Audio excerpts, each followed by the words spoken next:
उसके पहले 10 साल शांत रहा। हाल ही में राष्ट्रीय स्वयंसेवक संघ यानी आरएसएस के प्रमुख मोहन भागवत ने एक कार्यक्रम में कहा कि 1 साल से मणिपुर शांति की राह देख रहा है।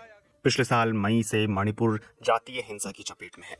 विपक्ष भी सरकार को इस मुद्दे पर घेरता रहा है और अब आरएसएस प्रमुख के इस बयान के कई मायने निकाले जा रहे हैं। इस बीच गुरुवार को आरएसएस की राष्ट्रीय कार्यकारिणी के सदस्य इंद्रेश कुमार ने बीजेपी को अहंकारी बता दिया।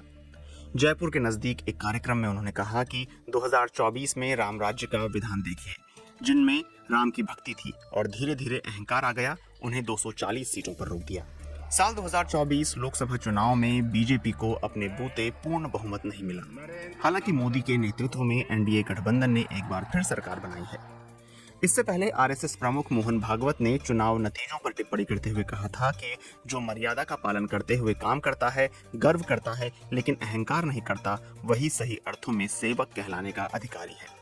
उनके इस बयान के ये मायने निकाले गए कि उन्होंने बीजेपी को लेकर ये बात कही थी। आलोचना का ये सिलसिला भागवत तक ही नहीं रुका।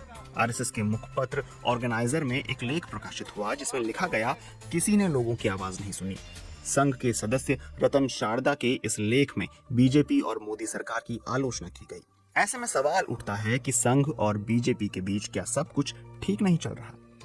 लोकसभा चुनाव के शुरुआती कुछ चरणों के बाद बीजेपी के राष्ट्रीय अध्यक्ष जेपी नड्डा ने इंडियन एक्सप्रेस को दिए इंटरव्यू में कहा कि बीजेपी को अब संघ की जरूरत नहीं है, बीजेपी राजनीतिक फैसले लेने में सक्षम है।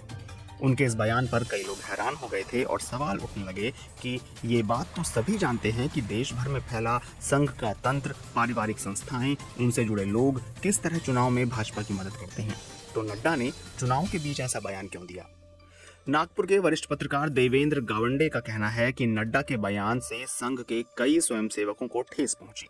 वो कहते हैं कि एक अभियान चलाया गया कि संघ के लोग चुनाव में काम न करें।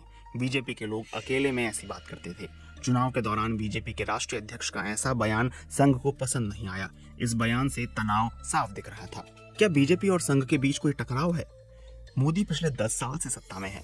इस दौरान वो कई कार्यक्रमों का उद्घाटन करने नागपुर आए, लेकिन नागपुर में चर्चा है कि वो कभी आरएसएस मुख्यालय या रेशम उद्यान स्थित स्मृति मंदिर नहीं गए। बीजेपी और संघ में किसी टकराव पर राजनीतिक विश्लेषक सुहास पलाशीकर कहते हैं कि ऐसा कुछ नहीं है। सुहास पलाशीकर के मुताबिक, मुझे नहीं लगता कि संघ और बीजेपी के बीच कोई बुनियादी मतभेद है। वे उन मुद्दों पर आम सहमति पर पहुंच गए हैं जिन पर अब काम करना है। वह उस सामाजिक और सांस्कृतिक वर्चस्व के बारे में स्पष्ट हैं जिसे भाजपा और संघ स्थापित करना चाहते हैं। इसके लिए वे जरूरी कदम उठाएंगे, लेकिन सरकार के बाकी कामकाज को लेकर मतभेद संभव है। आरएसएस के बड़े नेताओं के बयान के बाद भी बीजेपी ने पार्टी और संघ के बीच अनबन होने से इनकार किया है।